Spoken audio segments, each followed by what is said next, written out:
I'm Glenn Freeman from Morningstar, and I'm joined today by Peter Hogan, Head of Technical with the SMSF Association. Peter, thanks for joining us. Pleasure. Thank you. We've obviously heard a lot about the government's proposed changes to super contribution caps. Would these changes affect SMSF trustees a lot more than other super fund members? In itself, it shouldn't necessarily impact upon self-managed super fund trustees any more than other members of funds, in the sense that the rules apply to everyone, clearly. Perhaps it may have more of an impact upon members of self-managed super funds in that they often are people who have more money to contribute to superannuation. And perhaps they have, for that reason, been a little bit more vocal when the government has restricted the level of contribution that can be made to superannuation because they're perhaps more likely to make larger contributions. And that's a real generalisation. Clearly, that's not 100% of the case. It's not a case across the board.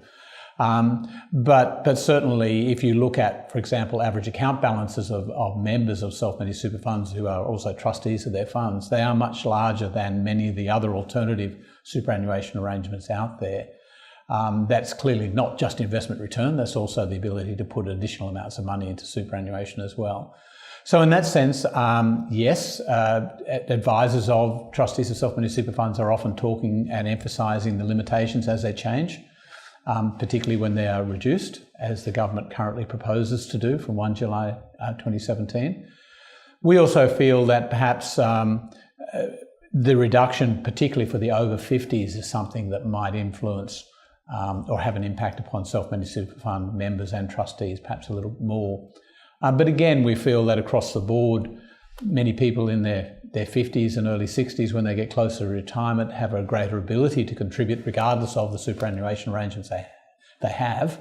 And really, while one can understand from a budgetary perspective, perhaps why the government is looking to save some costs at the budget level, that we feel that perhaps targeting the over 50s and reducing the amount of money that they can put into superannuation is a limiting factor.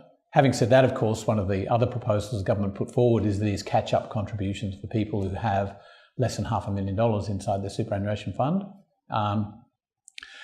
And that is the majority of people with superannuation arrangements by far. And we see that as a great positive step, and perhaps it counteracts to some extent that over 50s reduction in the annual contribution as well. So to the extent to which people can take advantage of those combination of changes in rules appropriately, it all comes down to getting the right advice, and that's what we certainly encourage trustees and members of self-managed super funds to do.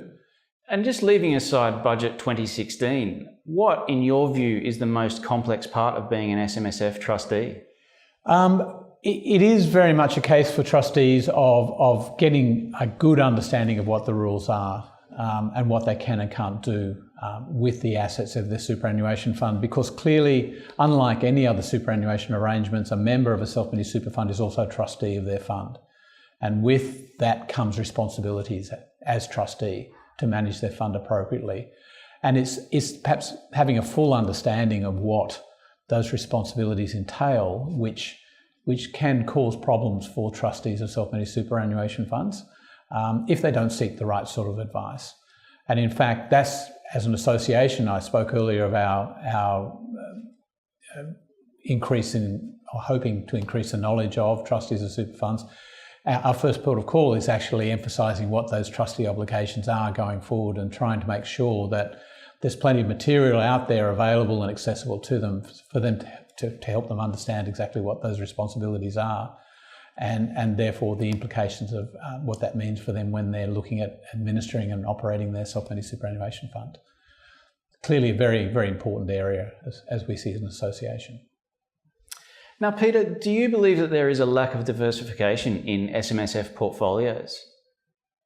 Yeah, listen, on face value, self-managed super funds can look like they are really investing in a very limited number of asset classes. It's true. I guess what the research has shown, and we recently undertook a review of about 65,000 self-managed superannuation funds really recently with Accurium.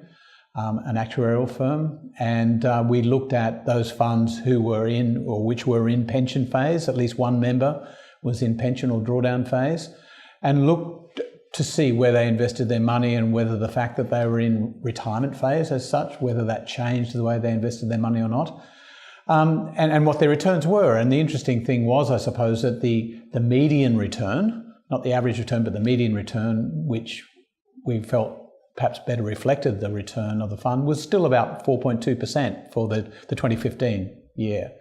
The average return was a little higher than that, but that's skewed, of course, because we have much larger funds as well as smaller funds. So we felt the median return gave a better reflection of the true return of the average self-managed superannuation fund with the $1 million to $1.2 million fund balance.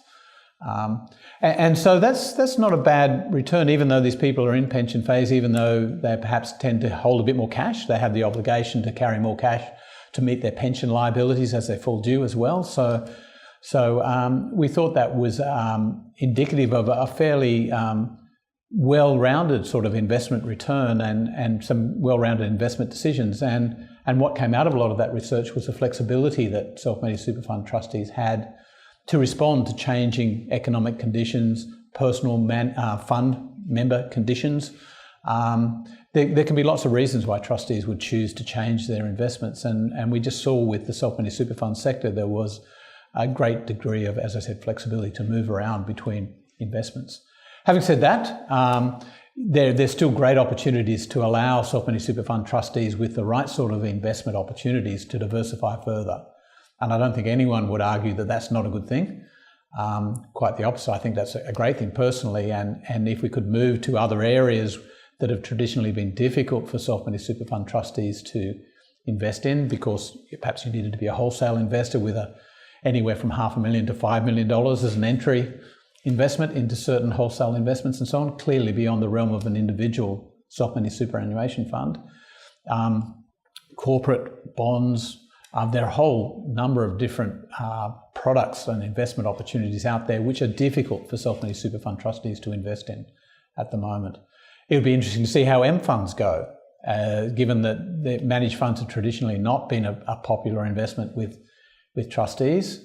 But the fact that they now will be able to trade them on the ASX may change their investment, their view of those investments and their investment behaviour in relation to those investments. Very new. We'll have to see how that goes.